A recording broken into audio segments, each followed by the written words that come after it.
Sou o Ronilson Santos, venho aqui com mais esse vídeo, agradecendo aí aos meus inscritos, um grande abraço, aos simpatizantes, a todos que participam aí, de alguma forma. Eu quero falar hoje aqui uma pequena meditação sobre a minha visão, sobre as 70 semanas do livro de Daniel, capítulo 9, versículo 24 em diante, que é o que eu vou começar a ler. E também o estudo vai se referir também a 2 Tessalonicenses, capítulo 2 em diante. E também estaremos meditando em Isaías, capítulo 45, versículo 1, 2 e 3. É uma sequência, um pequeno estudo. Vamos falar sobre as 70 semanas proféticas, né, de Isaías, que o anjo revelou a Daniel. Vamos ver o que é essas 70 semanas e aonde ela acaba, de acordo com a minha visão, meu conceito. Então vamos começar aqui com o livro de Daniel, a quem foi revelado as 70 semanas, foi revelado o mistério, né? Daniel 9.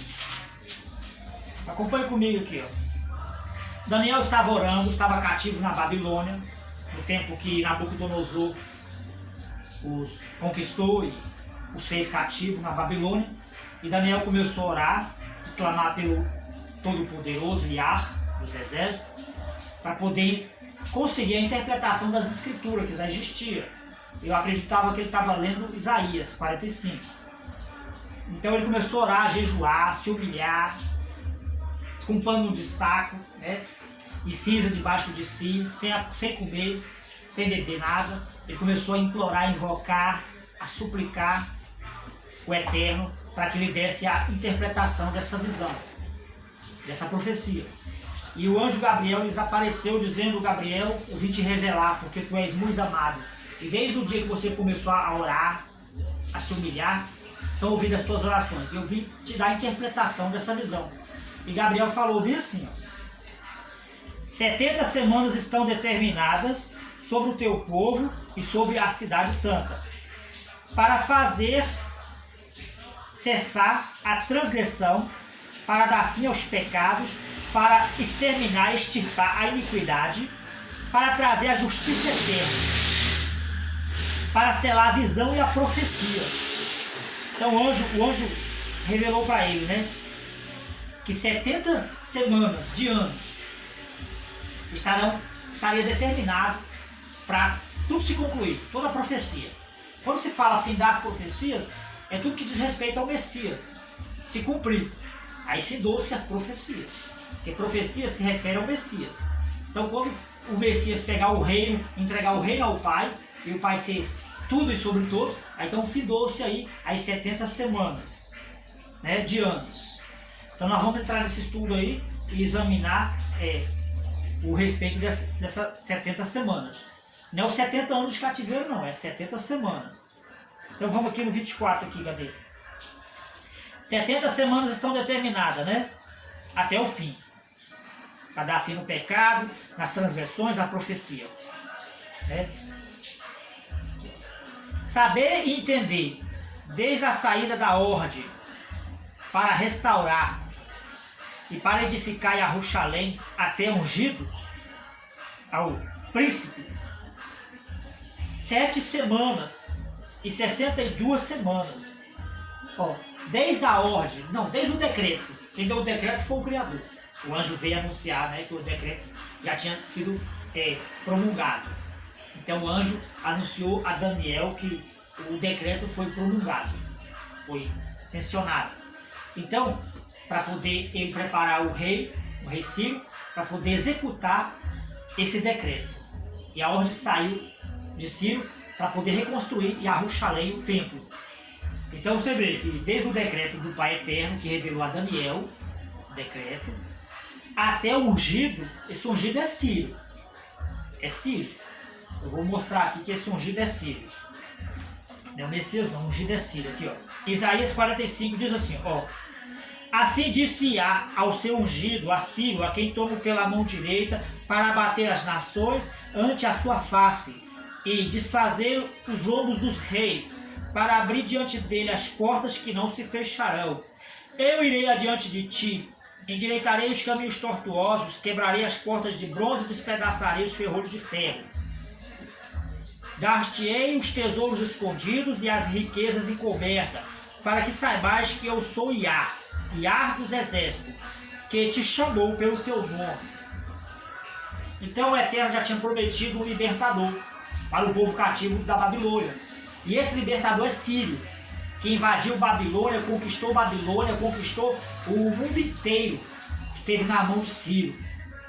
Porque o Eterno era com ele, Iá estava com ele, ele era ungido e preparado para isso.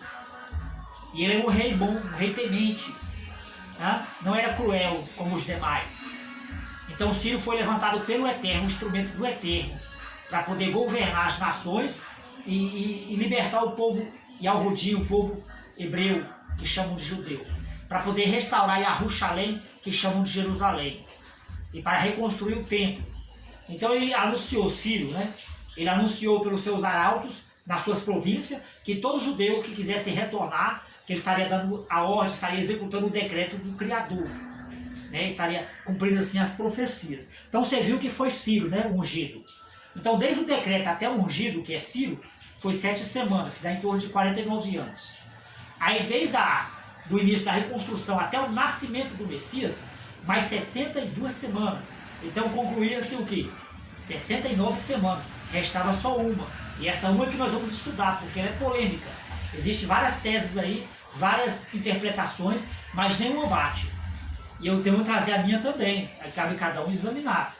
Não estou afirmando nada, é apenas o meu conceito. Então vamos continuar aqui em Daniel. 70 semanas estão determinadas sobre o teu povo, fala para Daniel, e sobre a cidade, para fazer cessar as transgressões, para dar fim aos pecados, para expiar a iniquidade, para cessar e para trazer a justiça eterna, e para selar a visão e a profecia, e para ungir o santo do santo. Ungir o santo do santo. Quem é o santo do santo? É o Pai. Porque se você falar que é o Filho, você está botando o Filho acima do Pai. Santo do santo é o Pai. Então, quando o Filho pegar o milênio, o reino que ele reinar, o jeito dele, e terminar, então ele vai pegar o reino milenar, e vai entregar o reino nas mãos do Pai, para que o Pai seja tudo e sobre todos, porque ele é o santo do santo. Então, enfindou-se as profecias, selou-se as visões, entrou para a eternidade, acabou com o pecado. Você vê que faz sentido. Se você ler isso aí, 70 semanas de Daniel, na minha visão, e 2 Tessalonicenses, né, carta de Paulo aos Tessalônicos, né, capítulo 2, e Isaías também, capítulo 45, versículo 1, 2 e 3. Se você estudar isso aí, você pode chegar a essa conclusão. Olha só. Saber entender, desde a saída do decreto para restaurar e para edificar Jerusalém até ungido, príncipe, 7 semanas e 67 semanas. As praças e as circunvalações se edificarão, mas em tempos angustiosos. Até o nascimento do Messias houve muitas angústias. A cidade foi edificada, mas o povo não aceitou o Messias. O problema foi esse, eles não aceitaram o Messias também. Né? Olha só. Depois das 62 semanas, o ungido será morto, que é o Messias, e a Rúshua. E já não existirá entre nós. E o povo de um príncipe que há de vir destruirá a cidade e o santuário. Vamos aqui refletir sobre isso aqui. O povo de um príncipe que ainda não veio, mas há de vir. Esse povo antecipadamente destruiu a cidade, destruiu o templo depois da morte do Messias. O povo era o povo romano, que é o grande dragão vermelho, porque o exército dos romanos era grande e suas vestes, suas armaduras eram vermelhas.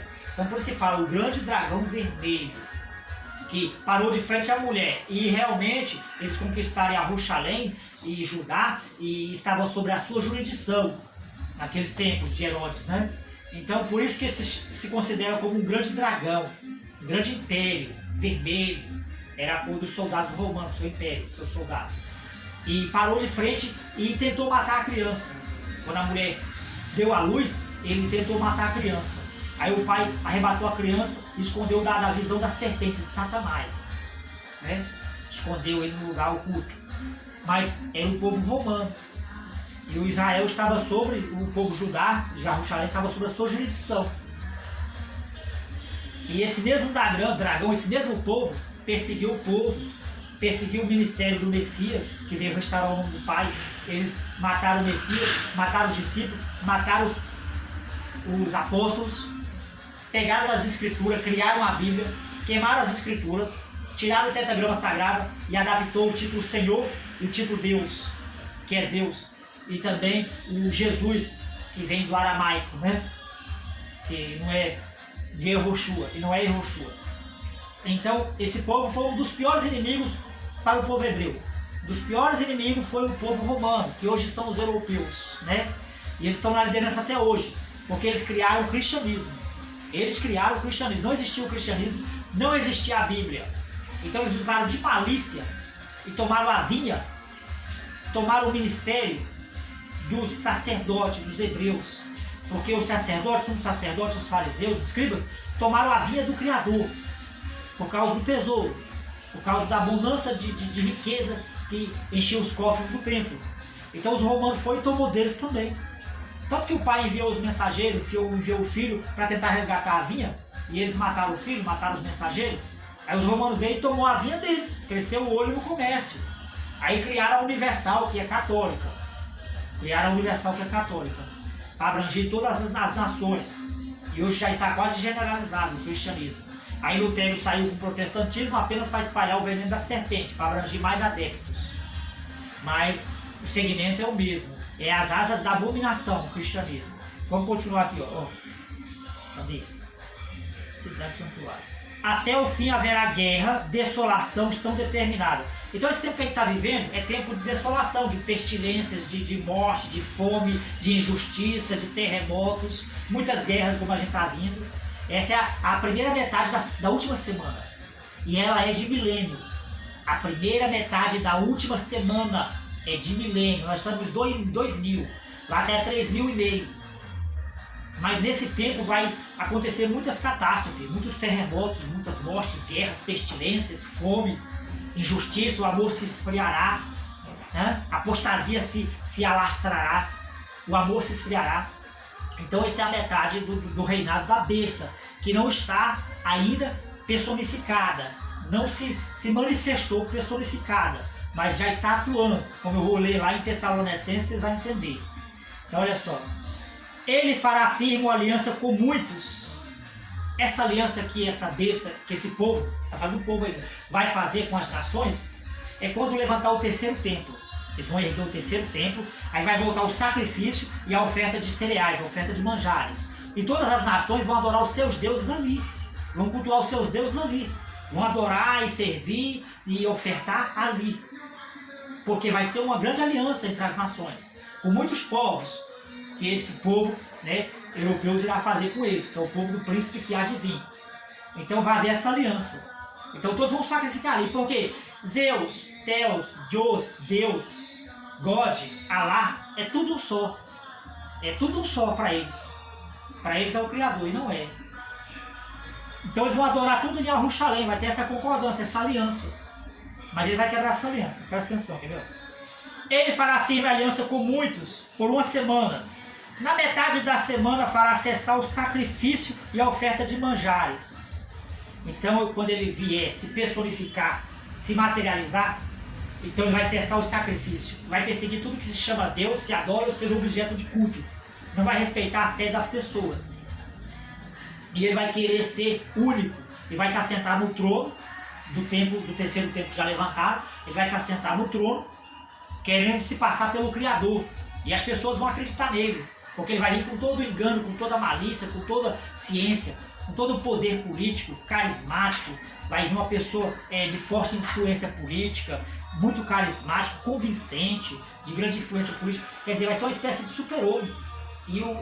E as pessoas vão aplaudir e aceitar ele. Tanto é que ele vai entrar no templo e sentar no trono. Os judeus vão aceitar ele, as nações vão aceitar ele.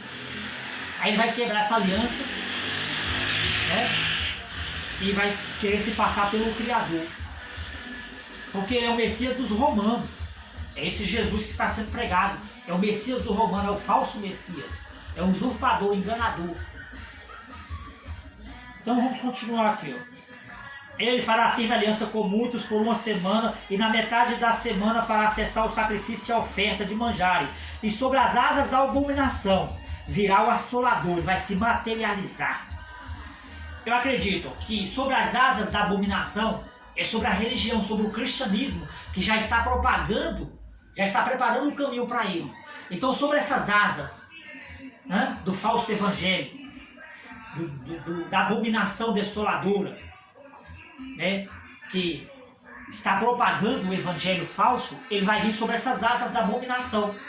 Porque está escrito, né, que nos últimos tempos a abominação estaria no lugar onde não deveria estar. Quem lê, entenda. A abominação está no lugar onde não deveria estar. Ou seja, esse paganismo, esse satanismo, esses nomes falsos, Senhor, Deus, Jesus, esses deuses aí, no lugar santo não deveria estar, dentro das escrituras. Dentro das escrituras. Porque os europeus, ao criarem a Bíblia, eles pegaram das escrituras e criaram a Bíblia, e tiraram o tetagrama e adaptaram essas abominações, que está no lugar onde não deveria estar, está no lugar santo, dentro das escrituras, se passando pelo Criador, roubando a adoração do Criador.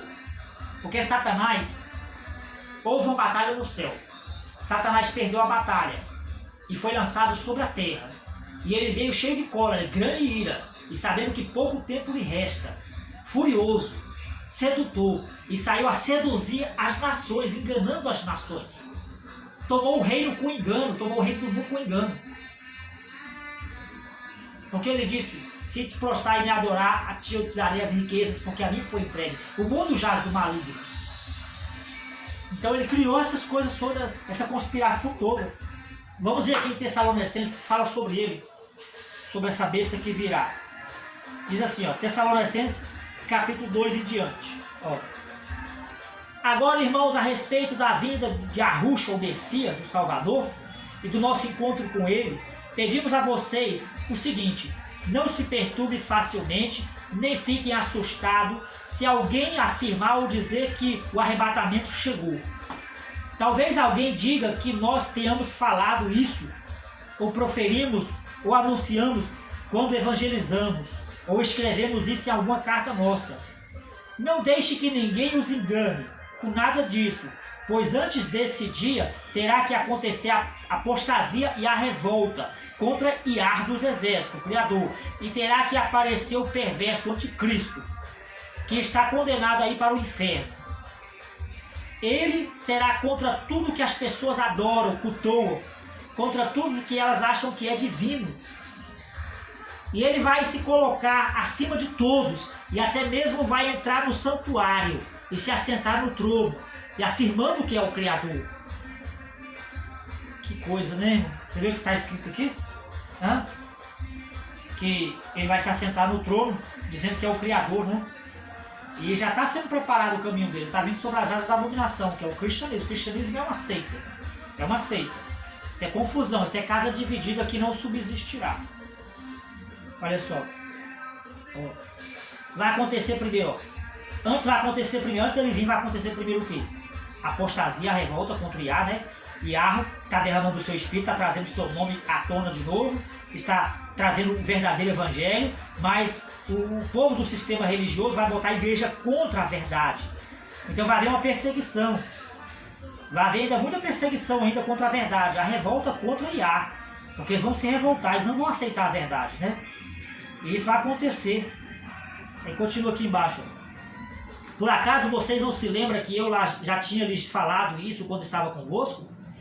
E vocês sabem também que existe alguma coisa que impede, que não deixa que ele se manifeste, né, literalmente, ou se materialize agora. Porém, no tempo determinado pelo Eterno, isso acontecerá. Mas a misteriosa maldade, o mistério da maldade já opera, já está agindo. Mas o que está para acontecer, acontecerá somente depois que for afastado aquele que não deixa isso acontecer agora. A maldade já está operando desde a morte do Messias. A maldade, o mistério da maldade já está operando, enganando as pessoas. Que é a falsa religião, o falso evangelho, o leite falsificado, não é o leite genuíno. Então, já está operando. Porque são uma semana, metade de milênio e metade comum. Então já está operando. A maldade já está operando. E o diabo, o Satanás, o anticristo, não se manifestou ainda porque o Eterno está tendo longanimidade para alcançar as vidas. Está tendo a sua longanimidade com misericórdia das pessoas, para que todos cheguem ao conhecimento e possam se salvar, acreditar. Por isso está tendo esses 3.000 e pouco aí de longanimidade. Entendeu? Mas depois disso aí, ele vai abreviar. Por causa do terror que vai vir. Senão nenhuma carne se salvaria. Então o anticristo só não se manifestou ainda por causa do Espírito Santo. Mas após a partida do Espírito Santo, do arrebatamento, aí não vai ter nada que impede dele se manifestar. E os europeus vai trazer esse homem, esse falso Messias, com a clonagem de um de seus ditadores, que é 7 ditadores, e um desses 7 será também o 8º.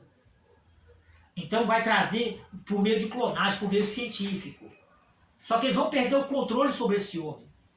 Porque vai entrar nele o espírito de Satanás, que já veio nesse propósito. Eles foram fantoches, cobaias, preparando o caminho para Satanás. E quando Satanás vier, vai se virar contra eles mesmos. Eles não sabem disso. Mas Satanás, o anticristo, vai se virar contra eles mesmos. Os seus algozes, os seus súditos que o ergueram. Entendeu? Então isso vai acontecer. Ele vai se revoltar contra o seu próprio povo. Vai destruir a cidade, vai destruir o templo, vai destruir a religião. E os que fizeram aliança vão ficar chorando de longe. Porque os que ganhavam dinheiro com o evangelho, os que ganhavam dinheiro com esse falso, com o cristianismo, eles vão ficar chorando de longe, vendo toda a sua riqueza, toda a sua glória ser queimada no fogo. E Satanás vai reger as nações. Mas o seu fim virá. Vamos terminar de ler aqui, ó. Quer ver? Cadê? Porque já o mistério da maldade já opera. Mas o que está para acontecer, acontecerá. Somente depois que for afastado aquele que não deixa isso acontecer, o Espírito Santo, o arrebatamento da igreja junto com o Espírito Santo. Então o perverso vai se manifestar, se personificar em um corpo. E o Yahushua, quando vier por meio do seu filho, Yahushua, o matará com o sopro da sua boca e o destruirá com a sua glória, o resplendor da sua glória e a sua presença. E o perverso chegará com todo o poder de engano e fará todo tipo de falsos milagres e maravilhas falsas, entre aspas. É o que está acontecendo hoje nas igrejas, né? Transferência de problemas, política falsa, milagres falsos, sinais falsos. As pessoas estão iludidas. E enganará com todo tipo de maldade os que hão de ser destruídos. Eles vão ser destruídos porque não aceitaram a verdade. Não aceitarão a verdade que o Pai está derramando, que poderia salvá-los. Por isso, Iá dos exércitos enviará ou permitirá a operação do erro, que o anticristo venha. Agir neles, a fim de que eles acreditem no anticristo, no que é falso, na mentira. O resultado disso é que serão todos os que não creram na verdade, serão condenados. Mas tem prazer no pecado. Amém, irmãos? Entendeu? O estudo ficou um pouco tenso, mas estamos aí. Tem outros vídeos aí no meu canal. E se inscrevam aí, comentam, participam aí nos comentários. Deixa seu like aí. E assista meus outros vídeos aí, eu vou trazer mais vídeos, amém? E medita nisso aqui, ó. As 70 semanas de Daniel, Tessalonicenses e Isaías. E tira suas próprias conclusões. Um abraço a todos.